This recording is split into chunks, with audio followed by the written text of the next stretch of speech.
देशाच्या अमृत महोत्सवी वर्षामध्ये रस्ते विकासाचा अमृत कुंभ ज्या शुभ हातांनी आज परभणीत आलेला आहे त्यांना आता आपण इथे निमंत्रित करूया.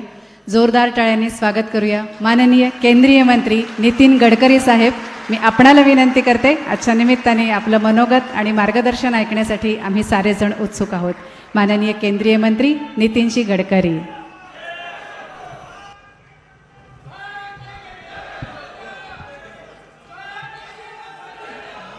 परभणी लोकसभा क्षेत्राचे लोकप्रिय खासदार माननीय संजय जाधव, माननीय आमदार श्री विप्लव बाजोरिया, माननीय आमदार श्री डॉक्टर राहुल पाटील, माननीय आमदार श्री सुरेश वरपुडकर, माननीय आमदार श्री मेघनाते बोर्डीकर, माननीय आमदार माननीय श्री रत्नाकर गुट्टे, माजी आमदार रामप्रसाद बोर्डीकर, माजी आमदार सुरेशदादा देशमुख, माजी आमदार मोहन फड, डॉक्टर विद्या चौधरी, माननीय नगराध्यक्ष आनंद भरोसे, सुभाष कदम, जिल्हाधिकारी अंचल गोयल, त्याचप्रमाणे मंचावरील सर्व सन्माननीय अतिथीगण आणि उपस्थित सर्व बांधवांनो आणि बहिणींनो, साधारणतः 1995 साली मी महाराष्ट्राच्या भाजप शिवसेना युतीच्या सरकारमध्ये बांधकाम मंत्री होतो आणि त्यावेळी परभणीमध्ये आज मी जेव्हा हेलिकॉप्टरमधून बघितलं रेल्वे स्टेशनच्या जवळ जो नवीन आरओबी बनला होता त्याचं उद्घाटन करण्याकरता परभणीला आलो होतो. परभणीमध्ये बऱ्याच वेळ येण्याची मला संधी मिळाली. एकदा कृषी विद्यापीठात पण मी गेलो होतो. डॉक्टर माई ज्यावेळी व्हाईस चान्सलर होते. आज बऱ्याच दिवसांनी मला येण्याची संधी मिळाली आणि अनेक जुन्या लोकांचं दर्शन घेण्याचं सौभाग्य मिळालं, याचा मला निश्चितपणे मनापासून आनंद आहे. परभणी जिल्ह्यामध्ये मी ज्यावेळी मंत्री झालो त्यावेळी केवळ 78 किलोमीटरचा राष्ट्रीय महामार्ग होता. पण आपल्या सगळ्यांच्या आशीर्वादाने नरेंद्र मोदी देशाचे प्रधानमंत्री झाले आणि जवळपास 277 किलोमीटर नवीन राष्ट्रीय महामार्गाची घोषणा झाली. म्हणजे आता लांबी जी झाली आहे 355 किलोमीटर आहे. या 8 वर्षामध्ये 465 किलोमीटर लांबीमध्ये 2050 कोटी रुपयाची कामं मंजूर करण्यात आलेली आहे आणि त्यापैकी 12 कामे पूर्ण झालेली असून 11 कामे प्रगतीपथावर आहेत. काय कारण आहे मला माहिती नाही, पण परभणीमधल्या कामामध्ये कॉन्ट्रॅक्टर काही ढंगाचे येत नाहीत. सगळी कामं अर्धवट, क्वालिटी बरोबर नाही आणि त्याच्यातल्या अडचणी खूप आहेत. आत्ता जे खासदारांनी सांगितलं ती गोष्ट खरी आहे की ज्या ठिकाणी ब्लॅक कॉटन साईल असते तिथे डांबराचे रस्ते काही टिकत नाही. त्यामुळे मी आमच्या अधिकाऱ्यांना सूचना करीन की यानंतर परभणी जिल्ह्यात जेवढे रस्ते बांधायचे असतील ते सिमेंट कॉन्क्रीटचेच बांधा, डांबराचे बांधू. कारण मी पण विदर्भातल्या त्या भागातून या भागात ब्लॅक कॉटन सॉईल आहे आणि डांबराचं आणि या पाण्याची दुश्मनी आहे आणि म्हणून आपल्याला येणाऱ्या काळामध्ये नक्कीच मी याबाबतीत सूचना देईल. जे कॉन्ट्रॅक्टर आहेत ते बिलो जाऊन काम घेतात. आता त्याला आम्ही काही करू शकत नाही कारण ते ओपन ई टेंडर आहे. परंतु जे टेंडर कामं करतात आणि ते व्यवस्थित करणे त्यांच्या तक्रारी करा, पण ब्लॅकमेल करण्याकरता तक्रारी नका. कारण जे लोक व्यवस्थित काम करत नाहीत त्यांना ठोकलंच पाहिजे. आणि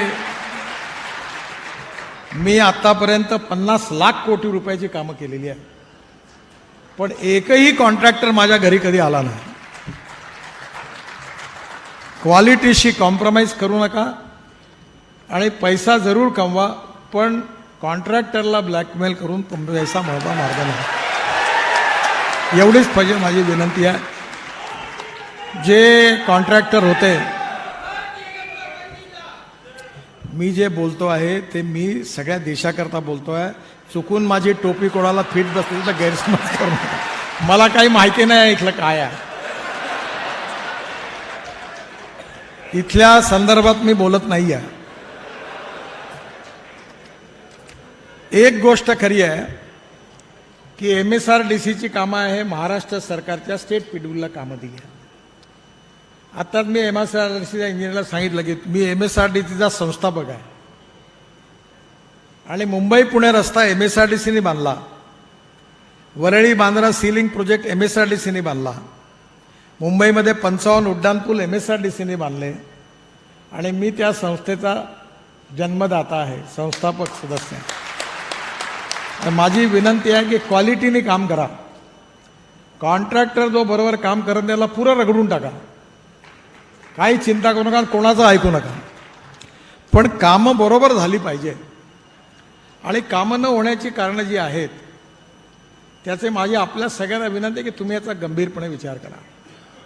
परभणी बायपास ज्याचं आज आपण भूमिपूजन केलं त्याचं लँड एक्विजिशन 3 वर्षापासून सुरू आहे आणि 3 वर्ष लँड मिळवायला लागली. आपल्या देशामध्ये कोणी काम करा असं म्हणतच नाही. काम बंद करा, काम थांबवा, कामाला स्थगिती द्या, हेच लोक म्हणतात. आणि मग आपला देश जर पुढे झाला पाहिजे तर आपल्या जिल्ह्यात चांगली रस्ती झाली, चांगले सिंचन प्रकल्प झाले, 24 तास वीज मिळाली, शेतकऱ्याच्या मालाला चांगली किंमत मिळाली तर कशाला मागासले पण राहणार आहे. आणि म्हणून मी तुम्हाला विश्वासाने सांगतो की तुमच्या जिल्ह्यात येण्याच्या आधीच मी स्वतःच सगळ्या कामाचा आढावा घेतला. काही लोक टर्मिनेट केले, आता काही पुनर्विवाह केले आहेत, आता नवीन आणलेत. आता आज मला कळलं की ज्यांच्याशी पुनर्विवाह केला ते जरा बरं काम करून आलं. त्यामुळे काही अडचणी आहे. आपण जर उद्या टर्मिनेट केलं तो कोर्टात जातो, कोर्टाने स्टे दिलं तर पुन्हा काम बंद होतं. कधी गोडी गुलाबीने, कधी नाराजीने काम करून घ्यावं लागतं, कारण काम होणं महत्त्वाचं आहे, जनतेला त्रास व्हायला नको. पण या जिल्ह्यातल्या ज्या कामामध्ये आपल्याला त्रास झालेला आहे त्याच्याबद्दल दिलगिरी व्यक्त करतो. आणि नक्कीच सगळीच कामं जी होती अडचणीची जवळपास मार्गी लागलेली आहे. मी इथे येण्याच्या आधी आमच्या अधिकाऱ्यांना पूर्ण चौकशी केली आहे. शेलार आहेत, चीफ इंजिनियर, चांगला अधिकारी आहे. सगळे अधिकारी वाईट नाही आहे. त्यामुळे काम करणारे अधिकारी आहे आणि काही काम न करणारी आहे. जे काम न करणारे असतील त्यांच्यावर जरूर कारवाई केली पाहिजे. आणि म्हणून नक्कीच या सगळ्या कामाचा रिव्ह्यू करून ही कामं चांगली होतील. आज परभणी बाह्य वळण रस्ता जो आहे तो कॉन्क्रीटचा आहे, तो आता बिटुमिनचा नाही आहे, जाधव साहेब. त्यामुळे हा रस्ता नक्कीच मजबूत आणि चांगला होईल. 500 कोटी रुपयाचा आहे. आणि आत्ताच माझ्याकडे मेघनाताईंनी, आपल्या आमदारांनी, खासदार साहेबांनी मागणी केली की दुसरा बाह्य वळण रस्ता, आणि आपले कृषी विद्यापीठाच्या ह्याच्यात आहेत, त्यांनी पण सांगितलं आम्ही जागा देतो. आता व्हाईस चान्सलर बसले आहेत. आणि त्याचा तुमचा एक फायदा आहे VC साहेब, रस्ता गेला की दोन्ही बाजूच्या किमती एकदम वाढणार आहेत. त्यामुळे तुम्हाला आर्थिक फायदा होऊ शकतो तुम्ही याचा नीट उपयोग केला तर. मी आजच अधिकाऱ्यांना सूचना केली आहे की पुढच्या बाह्य वळणाचंही ताबडतोब काम सुरू करा, त्याचा अभ्यास करा, DPR करा. आणि ज्यांनी आज माझ्याकडे मागणी केली त्यांची जबाबदारी आहे की मला 6 महिन्यामध्ये लँड एक्विजिशन करून ते मिळवून द्या. जी शासनाची जागा आहे ती फुकट द्या आणि जी प्रायव्हेट जागा आहे त्याचं मी कॉम्पेन्सेशन देईल. आणि तुम्ही एवढं केलं तर हा रस्ता लगेच मी वर्षभराच्या आत तुम्हाला नक्की याचं काम सुरू करून देईल. आणि ह्याच्यामुळे हे दोन्ही राष्ट्रीय महामार्गाचा ट्रॅफिक जर परभणी शहराच्या बाहेर गेला तर नक्कीच तुम्हाला याचा इंधनाची बचत होईल आणि शहरातून त्रास देखील कमी होईल. जिंतूर ते शिरड शहापूर जो रस्ता आहे 2 लेन पेव शोल्डर, हाही कॉन्क्रीटचाच आहे, 450 कोटीचा आहे. हाही पण 1.5 वर्षात पूर्ण करण्याचा आपण सगळे प्रयत्न करूया. हिंगोली जिल्ह्यातलं ज्योतिर्लिंग औंढा नागनाथ, नांदेड जिल्ह्यातला जगप्रसिद्ध गुरु गोविंद सिंग महाराज या गुरुद्वारास जोडणारा हा महत्त्वाचा मार्ग आहे. मला नक्कीच हा लवकरच आपण पूर्ण करूया. त्यानंतर पाथरी ते सेलू या रस्त्यामध्ये पण हाही कॉन्क्रीट रोड आहे, 12.5 किलोमीटर, 150 कोटीचा. आणि नक्कीच याचा कार्याचा आदेश फेब्रुवारी 1 देण्यात येत आहे. हाही पण नक्कीच पूर्ण होईल. आपल्या सगळ्यांचं श्रद्धास्थान साईबाबांचं जन्मस्थान पाथरीला आहे आणि पाथरी हे मराठवाड्यातलं प्रसिद्ध तीर्थक्षेत्र आहे. या रस्त्यामुळे साईबाबांच्या जन्मस्थानाला जोडणारा रस्ता आहे, याचा मला अतिशय आनंद आहे की हे काम देखील पूर्ण होत आहे. मला विशेष रूपाने एक गोष्ट आपल्याला सांगायची आहे की रस्ते चांगले बनले तर विकासाची गती वाढते. American president John F Kennedy यांचं प्रसिद्ध वाक्य मी नेहमी लोकांना सांगतो. त्यांनी असं म्हटलं होतं की American roads are not good because America is rich, but America is rich because American roads are good. America धनवान आहे म्हणून अमेरिकेतले रस्ते चांगले नाही झाले, तर अमेरिकेतले रस्ते चांगले झाले म्हणून अमेरिका धनवान झाली. आणि म्हणून अजून एक विनंती करीन की ज्यावेळी प्रधानमंत्री ग्राम सडक योजना ही अतिशय पॉप्युलर योजना आहे. अटल बिहारी वाजपेयी जेव्हा देशाचे प्रधानमंत्री होते आणि मी मुंबईमध्ये नुकताच बांधकाम विभागाचा मंत्री होतो आणि नंतर विधानमंडळात विरोधी पक्षनेता होतो, तेव्हा अटलजींनी मला दिल्लीत बोलावलं आणि त्यांनी मला सांगितलं की तू प्रत्येक ग्रामपंचायतीला गावाला जोडणाऱ्या रस्ते जोडणारी योजना तयार कर आणि ती मला तयार करून द्या. माझ्या अध्यक्षतेखाली एक कमिटी तयार झाली. त्यावेळी मी फारच तरुण होतो, पण रिझर्व्ह बँकेचे डेप्युटी गव्हर्नर, नाबार्डचे अध्यक्ष, एक्सपर्ट लोक होती. मी 6 महिने त्याच्यावर काम केलं आणि एक योजना तयार केली आणि ती वाजपेयीजींना मी सबमिट केली. 15 दिवसात डॉक्टर अब्दुल कलाम साहेब राष्ट्रपती होते, त्यांनी त्या योजनेची घोषणा केली. त्या योजनेचं नाव होतं प्रधानमंत्री ग्राम सडक योजना आणि ही योजना बनवण्याचं सौभाग्य मला मिळालं. पण आता माझ्या लक्षात आलं आहे की परभणी जिल्ह्यात गावाला जोडणारे रस्ते देखील आता सिमेंट कॉन्क्रीटचे करा, कारण ब्लॅक कॉटन साईलमध्ये डांबर टिकत नाही. आणि आता नवीन टेक्नॉलॉजी आली आहे की जुन्या रस्त्यावर 6 इंच किंवा 8 इंचाचं व्हाईट टॉपिंग जर केलं आणि कॉन्क्रीटचे रस्ते केले तर 25 वर्ष काही होत नाही. मी नागपूर शहरामध्ये 95 साली मंत्री असताना रस्ते बांधले. आमच्या शहरात तुम्ही फिरत तुम्हाला गड्ड्यात दिसणार नाही, कारण एवढे कॉन्क्रीटचे रस्ते आहेत की कुठेही गड्डा पडलेला नाही. त्यामुळे नक्कीच कॉन्क्रीटचे रस्ते करणं इथे ठिकाणी ब्लॅक कॉटन सॉईलमुळे आवश्यक आहे. एक अजून महत्त्वाचा मुद्दा आहे की समृद्धी महामार्गाला या सगळ्या जिल्ह्यांनी जोडलं पाहिजे.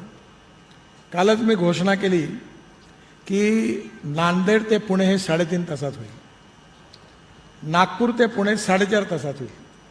आता 24 तास लागतात आणि हे होत आहे. मी आत्ता एक हायवे बांधला दिल्ली टू मेरठ, पहिले 4.5 तास लागायचे, आता 40 मिनिटात झालं. दिल्ली ते हरिद्वार डेहराडून 9 तास लागायचे, आता 2 तासात. दिल्ली ते मुंबई 28 तास लागायचे, आता 12 तासात. एवढंच नाही तर दिल्ली ते अमृतसर याला 9-10 तास लागायचे, आता 4 तासात. दिल्ली ते कटरा 6 तासात, दिल्ली ते श्रीनगर 8 तासात.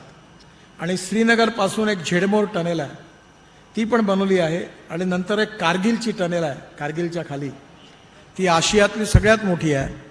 त्याचंही काम जोरात सुरू आहे, ती पुढच्या वर्षभरात पूर्ण होईल. आणि कारगिलवरून सरळ लद्दाख लेहपर्यंत रोड बांधला आणि लद्दाख लेहवरून 4 टनेल करणार आहे हिमाचल प्रदेशच्या मनालीपर्यंत. तिथे रोहतांग बायपास जे वरती जातो आपण, त्याला 3.5 तास लागायचे, आता 8 मिनिटात रस्ता झाला. 8 मिनिटात ती टनेल पूर्ण झाली आहे. आणि म्हणजे सिमल्यातून निघाले की तिकडनं कारगिलवरून श्रीनगरला, श्रीनगरवरून दिल्ली कटरा एक्सप्रेस हायवेला, तिथून अमृतसरवरून दिल्ली आणि दिल्लीवरून डायरेक्ट मुंबई. आणि मुंबईमध्ये सुरतच्या आधीच एक नवीन रस्ता आम्ही बांधतो आहे. त्यामुळे दक्षिणेत जाण्याकरता आता पुण्या मुंबईत जायची गरज नाही. सुरतवरून नाशिक, नाशिकवरून अहमदनगर, अहमदनगरवरून सोलापूर आणि सोलापूरवरून कर्नूल. आता त्या 2 पॅकेजचं भूमिपूजन प्रधानमंत्र्यांनी केलं. आणि कर्नूलवरून चेन्नई, हैदराबाद, त्रिवेंद्रम, बेंगलोर सगळ्या दक्षिणेतला रस्ता होणार आहे. त्यामुळे येणाऱ्या काळामध्ये उत्तर आणि दक्षिणचे रस्ते अगदी चांगले होतील. तसंच नांदेडपासून पुण्यापर्यंत जायला जसा रस्ता आहे तसं परभणीपासून पुणे आणि मुंबई दोघांनाही समृद्धी महामार्गाला कसं जोडता येईल याकरता आजच योजना करायला मी सांगितली आहे. नक्कीच या बाबतीतली कामही पण आपण जरूर करू.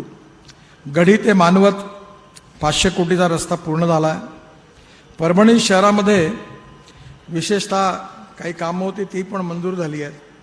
अनेक कामं जी आहेत ती पूर्ण झालेली आहेत. पण एक गोष्ट महत्त्वाची आहे की या सगळ्यांमध्ये माझ्या लक्षात आलं इथे आल्यावर की कॉन्क्रीट करण्याशिवाय काही पर्याय नाही आहे. जी कामं 972 कोटी रुपयाची 145 किलोमीटरची 4 कामं जी आहेत जी NHPWD करतात आहेत ती प्रगतीत आहेत. त्याच्यातल्या अडचणी आहेत पण त्या सोडवल्या आहेत. एक कोल्हा ते नसरतपूर, परभणी ते गंगाखेड, वाटूर ते चारठाणा, परळी ते गंगाखेड हे 900 जवळपास 1000 कोटीचं 145.29 किलोमीटर आहे. ही सगळी कामं पुढल्या 6 महिन्यात पूर्ण होतील असा विश्वास मी तुम्हाला देतो. जिंतूर ते परभणी हे 90% काम झालेलं आहे, जवळपास 360 कोटी रुपयाचं. ते पण नक्कीच MSRDCचं तेही 6 महिन्यात पूर्ण होईल. परभणी जिल्ह्यामध्ये ज्या कामाच्या बाबतीमध्ये विशेष रूपाने महत्त्वाची कामं आहेत जी मी नवीन कामाची घोषणा करणार आहे त्यामध्ये चारठाणा ते जिंतूर या रस्त्याची सुधारणा करण्याकरता मी 250 कोटी रुपयाची मंजुरी देतो आहे. गंगाखेड ते लोहा 45 किलोमीटर याकरता 500 कोटी रुपयाच्या कामाची मंजुरी देतो आहे. इंजेगाव ते सोनपेठ हा 2 lane pave shoulder concrete road 25.5 kilometre याला 260 कोटी रुपयाची मंजुरी देतो आहे. इसत ते किनगाव 2 लेन, आता हे ब्लॅक टॉपिंग लिहिलं आहे, एकदा तपासून घ्या. हे जर व्हाईट टॉपिंग करता आलं तर बघा, कारण याच्यात टिकणार नाही. 27.7 किलोमीटर 125 कोटी रुपयाचं काम आहे, यालाही पण मी मंजुरी देतो आहे. हे रत्नाकर गुट्टे नागपूरलाही राहतात त्यामुळे माझ्याकडे नेहमी येतात आणि ते गोदावरीवरचा तो पूल त्यांनी मला 4-5दा पत्र दिलं. डिपार्टमेंट म्हणते पूल आहे पण तो जुना झाला. आत्ता जाधव साहेबांनी पण सांगितलं. तर मी परभणी गंगाखेड गोदावरी नदीवरील ब्रिज करता 150 कोटी रुपयाची मंजुरी देतो आहे आणि हा पूल नक्की मंजूर होईल. त्याचबरोबर जो आरोबी आहे गंगाखेड लातूर स्टेट हायवेचा, तिथं नॅशनल हायवेचा जंक्शन आहे. जाधव साहेबांनी आमदार साहेबांनी सगळ्यांनी आत्ता आग्रह केला, तो आरोबी मी मंजूर केल्याची घोषणा करतो आहे.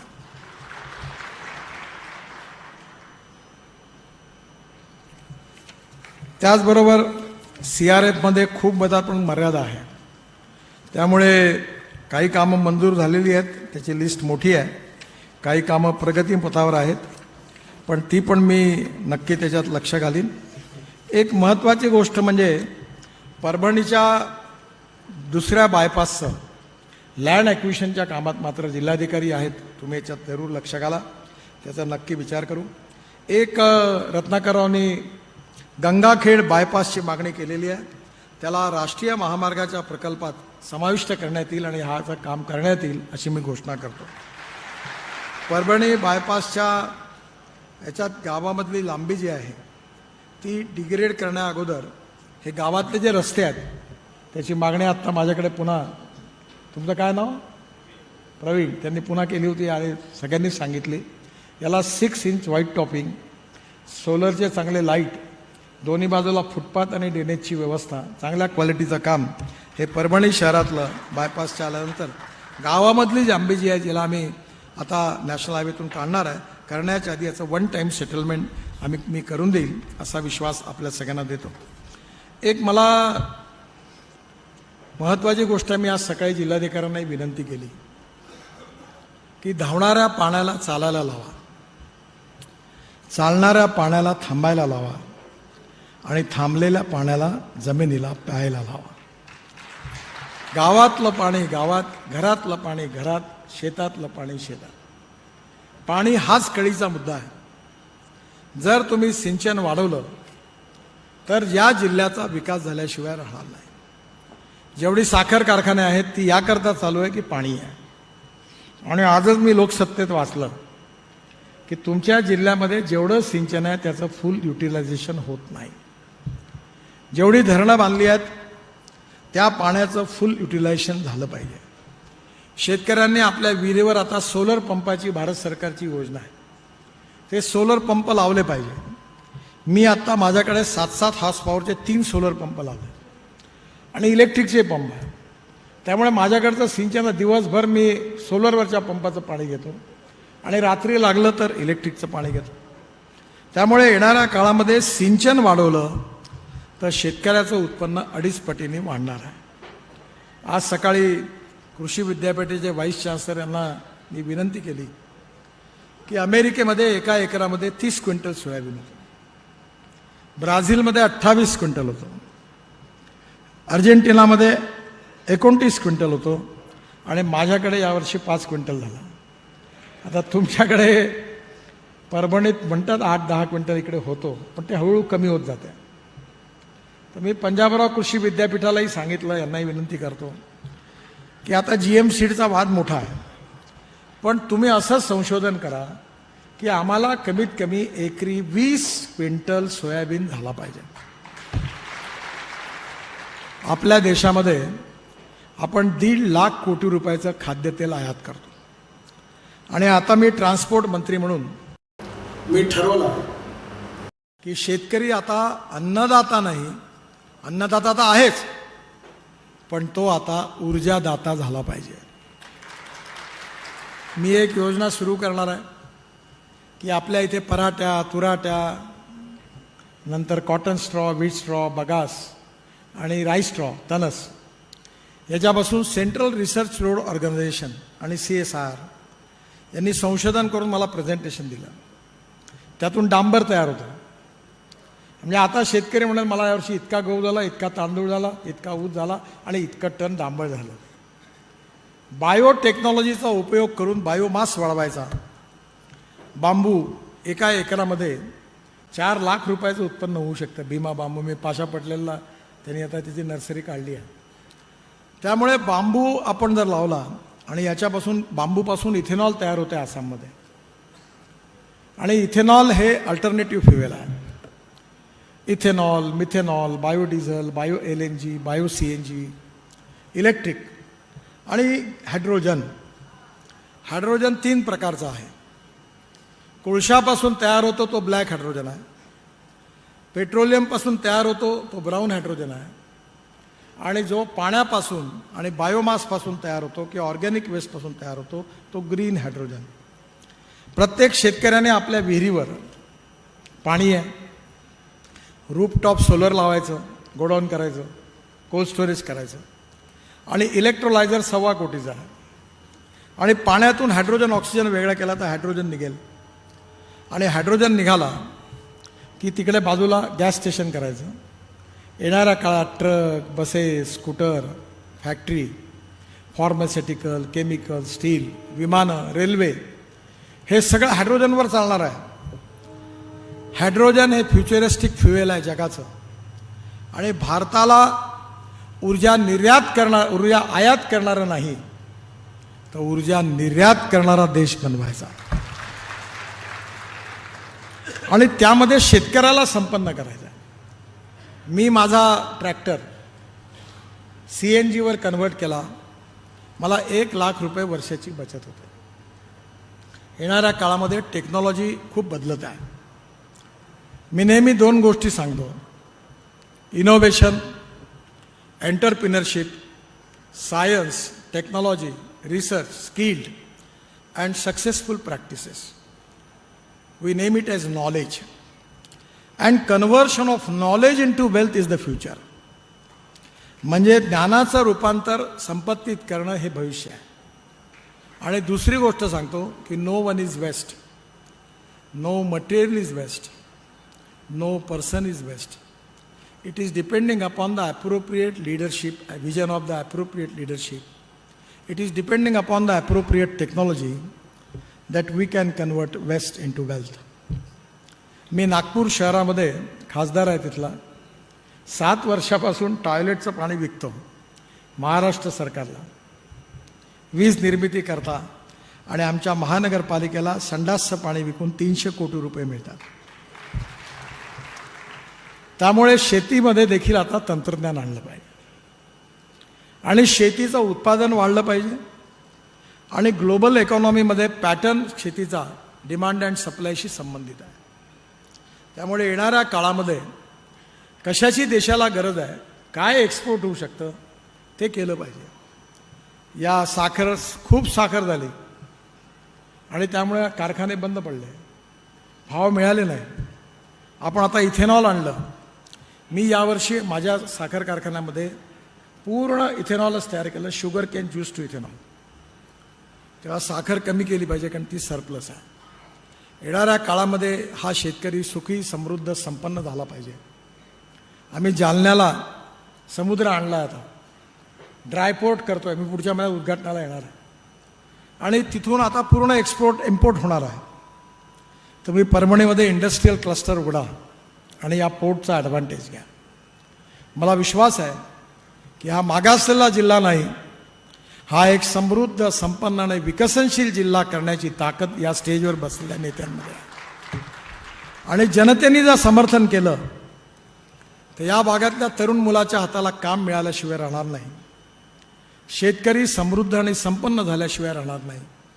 केवळ स्मार्ट शहरं नाही तर स्मार्ट विलेजेस तयार होतील आणि या देशामध्ये खऱ्या अर्थाने आपला देश आत्मनिर्भर भारत बनेल.